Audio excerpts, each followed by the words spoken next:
Bang, kan ada kepenjelasan bahwa almarhum sempat naik ke rooftop. Ya itu dari GI. Oh, itu sempat setelah... Dari GI dia pergi ke Kemlu. Itu yang udah putus. Oke. Oh. Artinya berarti sampai detik ini si keluarga nggak tahu apa benar atau tidak itu ke Kemenlu, berarti nggak tahu dong, kan udah putus kan? Ya udah putus 2000 lagi. 2117 itu udah putus. Oke. Nah, pertanyaan siapa yang di Kemlu? Nah, karena ada beredar ya, ini Iya. kita bukan suudson ya. Iya. Ada beredar, ada almarhum masuk itu dengan baju hitam, Oke. kaos hitam, Iya. tapi keluarnya pakai baju putih. Nah, Ini kan perlu didalamin juga. Nah, makanya ini pertanyaannya kok HP mati jam segitu, tapi dia katanya diinformasikan ada di rooftop sampai jam 12 malam kan? Iya, sampai 22 Sampai jam 11 atau jam 12 gitu. 22.26. Nah, itu siapa berarti? Nah, itu. Itu kan Ini kan menjadi tanda tanya besar itu kita. dia. ini kronologisnya aja juga menimbulkan banyak Itu pertanyaan dia. ya. Nah, Itu. lagi Bang, agak mundur sedikit. Tadi kan Abang cerita bahwa jam 12 tanggal 7 itu diajak ke pos blok untuk makan mie ayam, kan gitu ya? 12 siang. 12 siang kan? 12.43. Siang di hari itu ya. kan? Oke. Hari tanggal 7 itu. Tanggal 7. Terus sorenya adalah ngurus yang anak-anak mau ke panti asuhan kan gitu kira-kira ya? Bukan. Dalam makan itu, dalam makan siang itu Dibahas tentang itu. membicarakan rencana ke Kemsos, Oke. mengurus pengangkatan anak. Oke. Nah, Nah, pertanyaan saya adalah kalau begitu rentetannya dan sejauh ini adalah ya tempat apalagi dengan privasi, ada kemungkinan nggak Bang sebenarnya kaitan di antara ini adalah si sosok dua ini adalah kuat dugaan tahu tentang misteri ini? Kalau secara hukum, Mm-mm. secara hukum saya bisa memastikan dua oknum ini saksi kunci. saksi kunci. Yang Dan harus- mereka mengetahui apa sebenarnya yang terjadi. Oke. Gitu kan. Karena kita lihat dari rentetan peristiwa. Dalam tindak pidana itu kan ada rentetan peristiwa. Oke. Ada rumusan namanya si abidi bami. Oke. Siapa berbuat apa, di mana, bila mana, Oke. ya kan? Mengapa, inisiatif siapa. Oke. Oke. Itu kan ada. Iya, betul. Pihak kepolisian pasti tahu, pasti rumusan ini selalu dipakai oleh semua pihak, baik itu intelijen, baik itu kepolisian, baik itu TNI, tahu Oke. tentang rumusan si abidi bami. Oke. Tapi ya. Oleh karena itu, dengan kehadiran dua sosok ini yang mengajak almarhum makan, itu kan pasti ada pembicaraan-pembicaraan. Oke. Ya. Salah satunya yang almarhum sampaikan adalah masalah pengangkatan anak. Mereka akan ke Kemsos. Iya. Oke.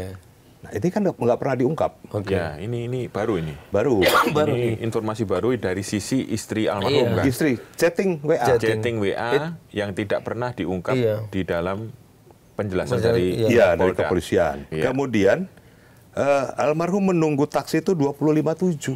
Oke. Iya. 25.7. Itu kan. Iya. Nah, ini harus kita sinkronkan real time-nya. Oke. 2117 sudah nggak bisa dihubungi. Betul. Iya. Artinya cepat sekali. Cepat itu. sekali, Kejadian makanya. itu cepat sekali. Iya, itu. Nah, terus yang di Kemlu siapa? Nah, ini itu pertanyaannya, betul. Pertanyaan lagi. Iya. Betul. Iya. Betul, betul.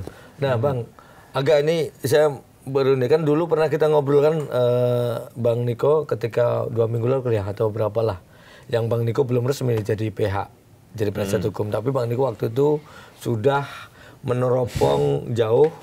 Sudah concern lah, bukan sudah meneropong. concern gitu bahwa ada kemungkinan adalah ini Kejanggalan. jadi agen ganda si Farah lah kita sebut aja, polisi udah merilis itu. Nah peran saya ini sekarang ketika abang sekarang sudah resmi menjadi penasihat hukum, pasti abang dapat info lebih dalam dong tentang Dari sisi keluarga. dari sisi keluarga, apakah sebelumnya apalagi di chatting itu lapor, berarti istri juga tahu kan siapa si Farah berarti kan itu. Dari ketika abang awal saya ngobrol dengan saya, terus kemarin abang di itu ya ketemu keluarga di penasihat hukum, makin yakin nggak abang bahwa ini ada bahwa itu agen dan sebagainya. Abang makin yakin atau justru malah terbantahkan? Gini Mas, saya ini dari tahun 94 sudah bergelut dalam bidang-bidang hukum. Bidang-bidang seperti ini itu. Oke. Bidang-bidang hukum maupun bidang-bidang tanpa bayangan. Ya. Saya sudah bergelut itu. Kalau saya kan waktu itu awal-awal saya katakan, pernah ndak kita menonton film-film spy? Betul. Ya kan? Ya. Dalam film-film spy itu suatu operasi untuk mengungkap satu peristiwa atau untuk menjebak seseorang atau untuk menangkap seseorang atau untuk mematikan seseorang dalam operasi-operasi rahasia di film-film ya. Iya. Saya tidak menyangkutkan ini dengan Oke, dari film dulu ya. dengan kasus kematian Yang almarhum di film-film. Iya, film-film. Itu selalu menggunakan wanita Oke. untuk menjebak seseorang. Oke. Iya, iya, iya. Ambil contoh, kita nonton film James Bond, Iya. ya kan? Ya. Itu dulu kita contoh. Iya. Oke. Selalu yang dikedepankan itu wanita. Oke. Dari wanita itu segala informasi didapat. Oke. Pada saat si wanita itu berhasil mendekati Sasaran. target operasi Iya. dan berhasil dalam tanda petik menjalin hubungan Oke. baik secara batin maupun secara lahiriah, Iya. maka disitulah si wanita banyak mendapat informasi. Oke. Iya, Ini iya. dalam film-film Iya, spy ya. iya, betul. Saya tidak kaitkan dengan Iya, hubungan iya, dengan iya, iya. peristiwa ini ya. Jadi, Iya, iya, jadi jangan sampai itu di Iya, betul. Jangan sampai dibangun, dipelintir. Jangan sampai pelintir dipelintir. gitu, Jangan sampai dalam dipelintir. film-film spy. Iya. Nah, biasanya dalam film spy itu kalau kita pernah lihat khususnya James Bond. Saya ini penggemar film James Bond dari dulu. Iya, iya. Penggemar film James Bond, dan saya juga penggemar dulu ada novel Nick Carter. Oke. Oke. Kalau pernah baca novel Nick Carter, itu selalu Ada itu wanita. novel mengenai intelijen. Oke. Itu diceritakan tentang rahasia negara, tugas-tugas intelijen berhubungan dengan wanita. Wanita. Oke. Iya. Nah, itu. Betul. Nah, dari film maupun novel yang saya pernah baca, akhirnya begini, intuisi saya Oke. timbul bahwa jangan-jangan ya, dalam tanda kutip, jangan-jangan si Farah ini adalah orang yang dipakai Oke. oleh seseorang untuk mengetahui banyak rahasia dari Oke. almarhum, Oke. ya kan? Ya. Nah, perlu kita ketahui bahwa tugas diplomat itu beririsan dan sangat dekat, beririsan dan mirip dengan tugas intelijen, Iya. Oke. tugas seorang diplomat. Iya. Betul, betul. Nah, ini yang menjadi tanda tanya. Oke. Ini yang perlu diperdalam. Nah, kemudian kita melihat bahwa dalam chattingan antara almarhum ke istrinya, Iya. itu ada disebut beberapa nama. Oke. Satu namanya Pak Sam, satu Mbak Lena, satu Mbak Oki. Oke. Nah, peran dari tiga orang ini apa? Apakah orang-orang ini sudah diperiksa Oke. oleh pihak penyelidik? Oke. Hubungannya apa dengan Oke. almarhum? Kalau sejauh ini si istri, si Mbak Pita nggak tahu siapa tiga orang itu yang disebut dalam chat itu. Di sini tidak disampaikan Detailnya. detailnya. Oke. Hanya mengatakan bahwa ada Pak Sam ini itu. Iya. Di chat itu dalam rangka apa Bang kaitan orang tiga ini disebut di chat itu? Nah, ini yang menjadi tanda tanya juga bagi kami. Kenapa almarhum menceritakan atau menyebut nama-nama ini ke istrinya, Oke. ya kan? Heeh. Nah, kemudian ada beberapa hal lagi di mana almarhum itu menyampaikan bahwa Mbak Oki ini sudah mempersiapkan untuk keberangkatan mereka. Mbak Oki ini, Oh, yang Oki. disebut Mbak Oki ini sudah mempersiapkan Ya, segala karena sesuatu. mungkin ini teman satu kantor ya. Ya, bisa Oke. jadi. Oh, Mbak ini mempersiapkan si almarhum sama keluarga untuk berangkat ke sana. Ya, sudah mempersiapkan segalanya untuk keberangkatan. Nah, kemudian ada chattingan balasan dari istrinya. Ini kunci mungkin ya. Iya. Semoga Pak Dubes berada di pihak kita. Oh. Pak Dubes ya. Pak Dubes. disebut. Ini sebut nama Dubes, loh, Oke. sebut Dubes loh. Nah, Dubes mana baru didalami. Ya Dubes yang ini, Oh, Finlandia ini. Finlandia. Oke. Karena ini Oke. rencananya kan ke Finlandia. Oke. Yang nyebut semoga Pak Dubes berpihak pada kita itu Istrinya. istrinya si ADP. Ya setelah mungkin ADP curhat ke istrinya. Oke. Gitu. Nah ini perlu didalamin. Oke. Nah sejauh ini kemarin sempat ini si istrinya waktu itu sempat sedikit ngasih curhat nggak? Apa sih curhat apa gitu sampai dia ngebalas itu? Nah waktu ketemu istrinya kan dalam keadaan goncang sekali. Oke. Saya berhasil mendapatkan WA-nya. WA ini lengkapin dari keluarganya. Oke. Iya, iya. Istrinya dalam keadaan Oke. goncang. Masih gonjang sampai sekarang ya? Iya. Itu Nah, berarti alasan kenapa tidak pernah speak up. Ya betul. Bukan karena menerima berarti ya? Bukan. Istrinya dalam keadaan goncang dan mengarah ke depresi. Oke. Wow. Waktu saya ketemu, istrinya didampingi oleh mertuanya, ayah dari Pak almarhum, Iya, Pak. Subaryono, dan istrinya. Oke. Istrinya tuh bercerita tuh sambil gemetar dan pokoknya sambil seperti marah, sakit hati dan nangis. Oke. Iya. Itu. Jadi saya berusaha menguatkan istrinya. Saya bilang istrinya, Mbak Pita harus speak up, harus kuat. Kalau Mbak Pita nggak kuat, sekarang publik bertanya-tanya, Oke. Iya, iya. kemana istrinya, kemana keluarganya, kenapa nggak Iya. Ya. bersuara? Kalau nggak bersuara dianggap menerima hasil konvers Betul. dari penyelidik Polda Metro Jaya. Oke. Iya. Sementara keluarga mengatakan Oke. belum menerima atau tidak menerima. Nah, saya berusaha menguatkan secara mental. Akhirnya istrinya bangkit. Oke. Sementara dapat bangkit sementara. Ya mudah-mudahan Dan bisa saya tanya, Mbak Pita betul memberikan kuasa ke kami untuk mengungkap kasus ini, Oke. mengungkap permasalahan ini, bukan kasus, permasalahan ini.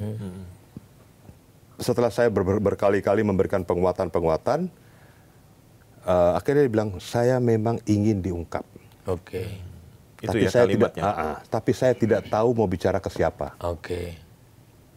Nah sekarang ada Bapak selaku penasihat hukum, kami berharap bahkan diamini oleh Pak Subaryono. Pak Subaryono. Bapak almarhum. Ya, Bapak almarhum. Akhirnya Mbak Pita menandatangani surat kuasa Oke. untuk kami, untuk saya dan Pak Dwi Librianto. Oke. Nah, situ bapaknya pun awalnya sangat protek. Botek.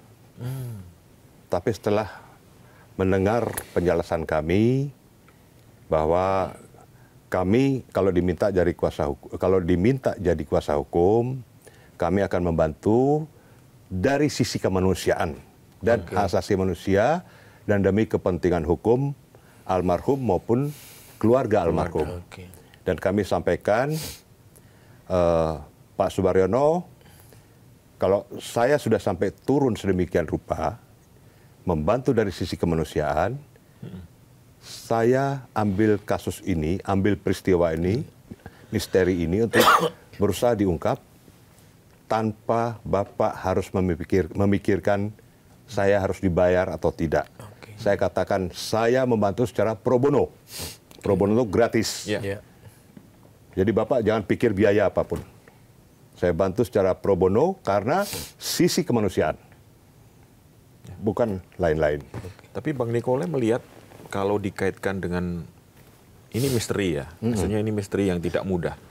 Tapi Bang Nicole dari awal memang sudah menangkap kejanggalan itu dan sekarang memastikan sebagai kuasa hukum dari keluarga. Ya. Artinya ini kan Bang Nicole sudah ngukur dong ininya, konsekuensinya ya. Baik.